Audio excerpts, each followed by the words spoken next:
ഒരു സംഖ്യ മറ്റൊരാളോട് കടം വാങ്ങാൻ വേണ്ടി പോവുകയാണ്. 1,00,000 രൂപ കടം കിട്ടണം. ഒരാളോട് കടം വാങ്ങേണ്ട ഉദ്ദേശത്തിൽ വീട്ടിൽ നിന്ന് ഇറങ്ങുമ്പോൾ തന്നെ ഇയാളെ മനസ്സിലുണ്ടാകേണ്ട നിയ്യത്ത്, പടച്ചോനെ അദ്ദേഹം എനിക്ക് ആ പൈസ കടം തന്നാൽ എൻ്റെ കൈ താഴ്ന്ന കൈയാണ്, തരുന്ന ആളെ കൈ മുകളിലെ കൈയാണ്, വാങ്ങുന്ന ആൾ താഴ്ന്ന കൈയാണ്. ഈ താഴ്ന്ന കൈയും കാണിച്ച് ഞാൻ അയാളെടുത്ത് നിൽക്കുന്നത് പണം അയാളതും ആവശ്യം എൻ്റെതും ആയതുകൊണ്ടാണ്. ഇത് വാങ്ങുന്ന സമയത്ത് റബ്ബേ എനിക്ക് എളുപ്പത്തിൽ എൻ്റെ കൈ മേലെ വെക്കാൻ, അഥവാ വാങ്ങിയ കടം വേഗത്തിൽ വീട്ടാൻ എനിക്ക് ഭാഗ്യം തരണേ എന്ന നിയ്യത്തും പ്രാർത്ഥനയും കടം വാങ്ങുന്ന ആൾക്ക് വേണം. അപ്പോഴേ കടം വീട്ടാൻ തൗഫീഖ് ഉണ്ടാകും. അപ്പോഴേ കടം വീട്ടാൻ തൗഫീഖ് ഉണ്ടാകും. അല്ലെങ്കിൽ ആളുകൾ പറയും ഒരുപാട് കടണ്ട് ഉസ്താദെ, ഒരുപാട് കടണ്ട് ഉസ്താദെ. കടം വാങ്ങുമ്പം വിചാരം വേണ്ടേ വീട്ടണം എന്ന്. സക്കാത്ത് വാങ്ങാൻ പോകുന്ന ആള് ഈ കൊല്ലം സക്കാത്ത് വാങ്ങുമ്പോൾ അയാളെ കൈ താഴ്ന്നതാണ്. അയാൾക്ക് മനസ്സിലൊരു ഉദ്ദേശം വേണം, പടച്ചോനെ അടുത്ത വർഷം ഈ സക്കാത്ത് വാങ്ങേണ്ട അവസ്ഥയിൽ നിന്ന് എന്നെ നീ ഒന്ന് മാറ്റിത്തരണേ അല്ലാഹ്. സക്കാത്ത് സാധുക്കൾക്കും പാവപ്പെട്ടവർക്കും കൊടുക്കോട്ടെ, എന്നെ ആ അവസ്ഥയിൽ നിന്നൊന്ന് മാറ്റിത്തരണം. അല്ലാതെ സക്കാത്ത് തന്ന ആളെ അടയാളം വെച്ചിട്ട് അടുത്ത കൊല്ലം നേരത്തെ പോയി വാങ്ങാൻ നിയ്യത്ത് ചെയ്ത് നടക്കലല്ല. ഈ കൊല്ലം സക്കാത്തിന് ചെന്നപ്പോൾ നോമ്പ് 26-നാണ് പോയത്. അപ്പോൾ പൈസ കുറച്ച് കുറഞ്ഞു പോയി. അടുത്ത കൊല്ലം നോമ്പ് 10-ന് തന്നെ പോകണം എന്ന് നിയ്യത്ത് ചെയ്യുന്ന ആൾ എന്നും സക്കാത്ത് വാങ്ങുന്ന ആളായിട്ടേ ഉണ്ടാവുള്ളൂ.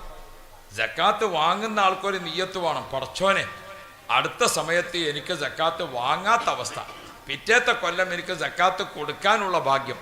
ഇങ്ങനെ എപ്പോഴും ഒരു സത്യവിശ്വാസി താഴ്ചയിൽ നിന്ന് ഉയർച്ചയിലേക്ക്, അധപ്പതനത്തിൽ നിന്ന് ഉദ്ധാനത്തിലേക്ക്, മനസ്സിലായോ, അഭിവൃദ്ധിയിൽ നിന്ന് അഭിവൃദ്ധിയിലേക്ക്, ഇതാണ് എപ്പോഴും ഒരു മനുഷ്യന്റെ ആവശ്യം. അതാണ് നബി മുഹമ്മദുർ റസൂലുള്ളാഹ്. അന്ത ഇക്സീറും വഗാലി അന്ത മിസ്ബാഹുസ് സുദൂരി. അശറക ബൈത്ത് ഇങ്ങനെ ചൊല്ലുമ്പോൾ എങ്ങനെ നമ്മൾ ചൊല്ലിയാൽ അന്ത ശംസുൻ അന്ത ബദ്റുൻ അന്ത നൂറും ഫൗക നൂരി അന്ത ഇക്സീറും വഗാലി അന്ത മിസ്ബാഹുസ് സുദൂരി യാ നബി സലാം.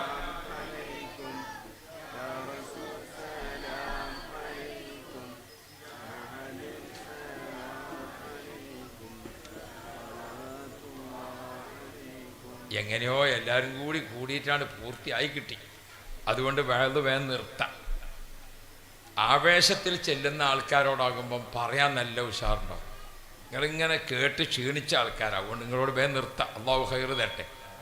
നബി കരീം സല്ലല്ലാഹു അലൈഹി വസല്ലമ തങ്ങളിങ്ങനെ നോക്കുമ്പോൾ ഒരാൾ അവിടെ കയറി യാചിച്ചു, ഇവിടെ കയറി അയാളോട് യാചിച്ചു, ഇവിടെ കയറി അങ്ങനെ ഇങ്ങനെ യാചനയായിട്ട് ഇങ്ങനെ നടക്കുകയാണ് ഒരാൾ. ആരംഭ റസൂൽ അദ്ദേഹത്തെ വിളിച്ചു, വാ മോനെ എന്ന് പറഞ്ഞു. എന്താന്ന് ചോദിച്ചു. നബിയെ കുറച്ച് ജീവിതത്തിന് കുറച്ച് ബുദ്ധിമുട്ടാണ്, അപ്പോൾ അദ്ദേഹം ഇങ്ങനെ യാചിച്ച് ജീവിക്കാം. റസൂലുള്ളാഹി തങ്ങൾ ചോദിച്ചു, നിന്റെ കയ്യിൽ നിന്റെ മുതലായിട്ട് എന്താ ഉള്ളത് എന്ന് ചോദിച്ചു. ഒന്നുമില്ല നബിയാണ്. ഒന്നുമില്ലേ? ഒന്നുമില്ല. എന്നാലും ഒന്നുമില്ലേ?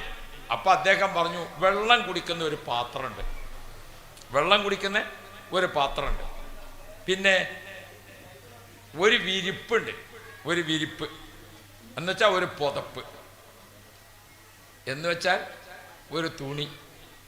അത് മൂന്നും ഒന്ന് തന്നെയാണ്. അതായത് പുറത്തിറങ്ങുമ്പോൾ ഉടുക്കും, രാത്രി ഉറങ്ങാൻ കിടക്കുമ്പോൾ വിരിക്കും, കുറച്ച് കഴിഞ്ഞിട്ട് തണുപ്പ് വരുമ്പോൾ പുതക്കും. അപ്പോൾ ഉടുപ്പും പുതപ്പും വിരിപ്പും ഒന്ന് തന്നെയാണ്. അതാണ് എരപ്പൻ്റെ പുതപ്പ് പോലെ എന്ന് പറഞ്ഞത്. ഇങ്ങനത്തെ ഒരു സാധനമാണുള്ളത്. നബി തങ്ങൾ പറഞ്ഞു, അത് രണ്ടും എടുത്തിട്ട് വന്നു. അദ്ദേഹം പോയിട്ട് ആ വിരിപ്പും എടുത്തു, ആ കുടിക്കുന്ന വെള്ളപ്പാത്രം എടുത്തു. റസൂലുള്ളാഹി തങ്ങൾ സ്വഹാബാക്കളെ മധ്യത്തിൽ വെച്ചുകൊണ്ട് ചോദിച്ചു, ഇതാർക്കാണ് വേണ്ടത്? ഇതാരെങ്കിലും ഒരാൾ വാങ്ങണം. ഒരു സ്വഹാബി പറഞ്ഞു, 1 ദിർഹമിന് ഞാൻ വാങ്ങിക്കോളാം എന്ന് പറഞ്ഞു. അപ്പോൾ റസൂലുള്ളാഹി തങ്ങൾ പറഞ്ഞു, അധിക വില കൊടുക്കാൻ ആരെങ്കിലും ഉണ്ടോ എന്ന് ചോദിച്ചു. മറ്റൊരു സ്വഹാബി പറഞ്ഞു, 2 ദിർഹം ഞാൻ കൊടുത്തോളാം എന്ന് പറഞ്ഞു. അത് അദ്ദേഹത്തിന് വിറ്റു. നബി തങ്ങൾ ആ 2 ദിർഹം ഇദ്ദേഹത്തിൻ്റെ കയ്യിൽ കൊടുത്തിട്ട് പറഞ്ഞു, 2 ആഴ്ച നിന്നെ ഇവിടെ കാണാൻ പാടില്ല. ഈ 2 ദിർഹമിൽ 1 ദിർഹമിന് നീ പോയിട്ട് ഭക്ഷണം വാങ്ങാം, അത് വീട്ടുകാർക്ക് ഭാര്യക്ക് മക്കൾക്കും ഏൽപ്പിച്ചു കൊടുക്കാം. രണ്ടാമത്തെ 1 ദിർഹമിന് ഒരു മഴു വാങ്ങാം. മഴു കോടാലി എന്നൊക്കെ പറഞ്ഞാൽ നമുക്കറിയാമില്ലേ, ഒരു മഴു വാങ്ങാം. എന്നിട്ട് ആ മഴു വാങ്ങിയിട്ട് വന്നു. അദ്ദേഹം 1 ദിർഹമിന് ഭക്ഷണം വാങ്ങി വീട്ടിൽ കൊടുത്തു. ഒരു മഴു വാങ്ങിയിട്ട് അദ്ദേഹം റസൂലുള്ളാഹിന്റെ അടുക്കൽ വന്നു. നബിതങ്ങൾ ഈത്തപ്പഴത്തിൻ്റെ ഒരു ഈത്തപ്പന മരത്തിൻ്റെ എഴുതെടുത്തിട്ട് ആ മഴുവിന് താഴിട്ട് കൊടുത്തു വെട്ടാൻ സൗകര്യത്തിന്. എന്നിട്ട് പറഞ്ഞു, കാട്ടിൽ പോയി വിറക് വെട്ടിയിട്ട് മാർക്കറ്റിൽ വിൽപ്പന നടത്തിയിട്ട് ജീവിക്കുക. 2 ആഴ്ച നിന്നെ ഇവിടെ പരിസരത്തെവിടെയും കാണാൻ പാടില്ല എന്ന് പറഞ്ഞു. റസൂലുള്ളാഹി തങ്ങൾ അദ്ദേഹത്തെ വിട്ടു. സുബ്ഹാനല്ലാഹ്. അദ്ദേഹം പോയി. 12 ദിവസമോ 10 ദിവസമോ കഴിഞ്ഞപ്പോൾ അദ്ദേഹമുണ്ട് റസൂലുള്ളാഹിന്റെ അടുത്തേക്ക് വരുന്നത് 2 കീസുമായിട്ടാണ് വരുന്നത്. ഗൾഫുകാർ വരുന്ന മാതിരി, ഒരു സൂട്ട് കേസും ഒരു ലഗേജും. ഗൾഫിലെ ആൾക്കാർ വരുന്നത് നിങ്ങളോട് ഞാൻ പറഞ്ഞു തരേണ്ട കാര്യമില്ല. 2 കീസുമായിട്ട് ഇങ്ങനെ താങ്ങി പിടിച്ചിട്ട് ഇങ്ങനെ വരുന്നുണ്ട് അയാൾ. 2 കീസ് റസൂലുള്ളാഹി തങ്ങൾ അടുത്ത് വെച്ചിട്ട് അവിടെ വെച്ചു. റസൂലുള്ളാഹി തങ്ങൾ ചോദിച്ചു, എന്താ മോയത്? നബിയെ, 1 ഭക്ഷണ സാധനങ്ങളാണ്, മറ്റതോന്ന് വെച്ചു. മറ്റത് വീട്ടിന് ആവശ്യമുള്ള വസ്ത്രങ്ങളും മറ്റു ഉപകരണങ്ങളും ഒക്കെയാണ് എന്ന് പറഞ്ഞു. യാ റബ്ബ്. റസൂലുള്ളാഹി തങ്ങൾ ചോദിച്ചു, ഇനി നിന്റെ അടുത്ത് വല്ല ദിർഹമും ബാക്കിയുണ്ടോ എന്ന് ചോദിച്ചു. നബിയെ, ഞാൻ അങ്ങാടിയിൽ വിറക് വിറ്റ് കിട്ടിയ പൈസ കൊണ്ട് വസ്ത്രം വാങ്ങി ഭക്ഷണം വാങ്ങി, ഇനി 2 ദിർഹം ബാക്കിയുണ്ട് എന്ന് പറഞ്ഞു. അപ്പൊ റസൂലുള്ളാഹി തങ്ങൾ ആ 2 ദിർഹം ഇങ്ങോട്ട് എടുക്കുന്നു. അന്ന് കച്ചവടം ചെയ്ത ആൾക്കാരോട് ചോദിച്ചു, അല്ല, ഇദ്ദേഹത്തിന്റെ വസ്ത്രം ഞാൻ അന്ന് വിറ്റല്ലോ, ആരാണത് വാങ്ങിയത്? ഞാനാണ് നബിയെ. ശരി, ആ 2 ദിർഹം നിനക്ക് തിരിച്ചു തരാം, നീ സന്തോഷത്തോട് വളരെ ഇദ്ദേഹത്തിന് തിരിച്ചു കൊടുക്കുമെന്ന് ചോദിച്ചു. 2 ദിർഹം അദ്ദേഹത്തിന് കൊടുത്തു. വിറ്റ ആ പുതപ്പും ആ വെള്ളത്തിന്റെ പാത്രവും അദ്ദേഹത്തിന് തിരിച്ചു കിട്ടി. ആ 2 കീസും അയാൾ വിറ്റ സാധനവും ഇതൊക്കെ കൂടെ ആയിട്ട് വീട്ടിലേക്ക് തിരിച്ചു പോകുമ്പോൾ റസൂലുള്ളാഹി നബി സല്ലല്ലാഹു അലൈഹി വസല്ലം തങ്ങൾ ചോദിച്ചു, മോനെ, നിനക്ക് ഇങ്ങനെ ജീവിക്കലാണോ ഇഷ്ടം, സന്തോഷം? അതല്ല ആളുകളോട് ഇങ്ങനെ താഴ്ന്ന കൈ കാണിച്ച് ജീവിക്കലാണോ? അന്ത ഇക്സീറും വഗാലി അന്ത മിസ്ബാഹു സുദൂരി യാ നബി സലാം. നബി സല്ലല്ലാഹു അലൈഹി വസല്ലമ തങ്ങൾ ആരാണെന്നറിയോ? എരപ്പനെ മാന്യനാക്കുന്ന ആളാണ്, അധപ്പതിച്ചവനെ പുരോഗതി ഉണ്ടാക്കുന്ന ആളാണ്. നബി സല്ലല്ലാഹു അലൈഹി വസല്ലമ തങ്ങളുടെ ജീവിതത്തിന്റെ സന്ദേശം എന്താണ്? ഒരു പാവപ്പെട്ടവനെ അധികം പാവപ്പെട്ടവനാക്കലല്ല, ഒരു കഷ്ടപ്പെട്ട ഒന്ന് വീട്ടിൽ നിന്ന് പഠിക്കാം. നബി സല്ലല്ലാഹു അലൈഹി വസല്ലമ തങ്ങളോട് ചോദിച്ചു, അല്ല, നബി തങ്ങളെ വീട്ടിലെ കുടുംബ ജീവിതം എങ്ങനെയാണെന്ന് ചോദിച്ചു. ആയിഷ ബീബി റളിയല്ലാഹു അൻഹയോട് ചോദിച്ചപ്പോൾ, ആയിഷ ആരാണ്? ഒരു 7 വയസ്സിൽ റസൂലുള്ളാഹി നിക്കാഹ് ചെയ്തു. 9ാമത്തെ വയസ്സിൽ വീട് കൂടി. നബി സല്ലല്ലാഹു അലൈഹി വസല്ലം തങ്ങളെ ചെറിയ കുട്ടിയാകുന്ന സമയത്ത് കാണാൻ തുടങ്ങിയിരുന്നു. എന്തുകൊണ്ട്? ഖദീജ ബീബി റളിയല്ലാഹു അൻഹയും സിദ്ദീഖ് റളിയല്ലാഹു അൻഹുവും ആ വീട്ടുകാരുമാണ് നബി തങ്ങൾക്ക് ഏക തണല്. വളരെ സമയത്ത് തന്നെ റസൂലുള്ളാഹി വരുന്നത് എവിടെയാ? സിദ്ദീഖ് തങ്ങളെ വീട്ടിൽ.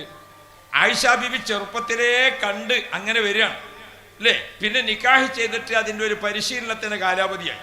നിക്കാഹ് ചെയ്തിട്ട് കൂട്ടിക്കൊണ്ടുപോകാൻ കുറച്ച് അടക്ക സമയം വെക്കുമല്ലോ നമ്മൾ അല്ലേ. നിക്കാഹ് 25-ാം തീയതി, 2 മാസം കഴിഞ്ഞിട്ടാണ് എന്ത് കൂട്ടിക്കൊണ്ടുപോകല്. എന്തിനാ? ആ 2 മാസം കൊണ്ട് ഉമ്മാര് ഈ കെട്ടിക്കണ കുട്ടിക്ക് കുറെ അദബ് പഠിപ്പിക്കണം. ഒരു അന്യ തറവാട്ടിൽ പോയിട്ട് എങ്ങനെ ജീവിക്കണം, ഭർത്താവിനോടെങ്ങനെ, ഭർത്താവിൻ്റെ ഉമ്മയോടെങ്ങനെ, ഭർത്താവിൻ്റെ ഭാര്യയോടെങ്ങനെ, ഒരുപാട് കാര്യത്തിൽ അത് പഠിപ്പിക്കാനുണ്ട്. ഒരു മോളോട് ചോദിച്ചു, കല്യാണം കഴിച്ച മോളോട്, മോളെ ഇതാരാ? ഇത് ഉമ്മ. ഇത് അമ്മായിമ്മ. എന്തിനാ കയറ്റം കയറേണ്ട ആവശ്യം? കയറ്റം കയറേണ്ട ആവശ്യമല്ല. ഇതാരാ? ഇത് ഇവിടുത്തെ അമ്മ, ഇത് അവിടുത്തെ അമ്മ. അതാണ് പറയേണ്ടത്. അത് പഠിപ്പിച്ചു കൊടുക്കണം. ഇതാരാ മോളെ? ഇത് വാപ്പ. ഇത് അമ്മോശൻ. എന്തിനാ കയറ്റം കയറേണ്ട ആവശ്യം? ഇതിൻ്റെ കെട്ടിച്ചോടുത്ത ഉപ്പ. ഇത് ഇവിടുത്തെ ഉപ്പ. ഇത് ഇവിടുത്തെ വാപ്പ, ഇത് അവിടുത്തെ വാപ്പ. ഇത് ഇവിടുത്തെ ഉമ്മ, ഇത് അവിടുത്തെ ഉമ്മ. മോളെ സംസാരം ശ്രദ്ധിക്കണം, മോളെ പെരുമാറ്റം ശ്രദ്ധിക്കണം, മോളെ നല്ല കാര്യം. ആയിഷ ബീബി റളിയല്ലാഹു അൻഹയുടെ അടുക്കൽ ഒരു ഉമ്മ വന്നു, കൂടെ ഒരു മോളും ഉണ്ട്. ആ ഉമ്മ ആയിഷ ബീബിയോട് പറഞ്ഞു, ഉമ്മ, ആയിഷ ബീബിനെ എല്ലാവരും ഉമ്മ എന്നാണ് വിളിക്കേണ്ടത്. എന്തുകൊണ്ട്? റസൂലുള്ളാഹിയുടെ ഭാര്യയാണ്. ഉമ്മ, എൻ്റെ ഈ മോളെ വിവാഹ പ്രായം എത്തിയിട്ടുണ്ട്, ഇവൾക്കൊരു ഉപദേശം കൊടുക്കണം എന്ന്. അപ്പോൾ ആയിഷ ബീബി റളിയല്ലാഹു അൻഹ ചുരുങ്ങിയ വാക്കിൽ പറഞ്ഞു, മോളെ, നിന്നെ കല്യാണം കഴിച്ചാൽ നിന്റെ ഭർത്താവിൻ്റെ കണ്ണും മൂക്കും നീ ശ്രദ്ധിക്കണം കേട്ടോ. നിന്റെ ഭർത്താവിൻ്റെ കണ്ണും മൂക്കും നീ ശ്രദ്ധിക്കണം. എന്ന് പറഞ്ഞാൽ ഭർത്താവ് എപ്പോൾ നോക്കിയാലും നിന്റെ മുഖത്ത് നോക്കിയാൽ അവന് സന്തോഷം വരണം. ആ രൂപത്തിലുള്ള പെരുമാറ്റമാണ് നിന്റെ അടുക്കൽ ഉണ്ടാകേണ്ടത്. ഭർത്താവ് നിന്നെ എപ്പോൾ സമീപിച്ചാലും മീൻ വാസനിച്ചിട്ട്, വിയർപ്പ് വാസനിച്ചിട്ട്, പല്ല് തേക്കാതെ അങ്ങനെയുള്ള ദുർഗന്ധം ഉണ്ടായിട്ടല്ല ഭർത്താവിന് അനുഭവപ്പെടേണ്ടത്. കണ്ടോ, ആയിഷ ബീബി റളിയല്ലാഹു അൻഹ മോളെ ഉപദേശിക്കാം,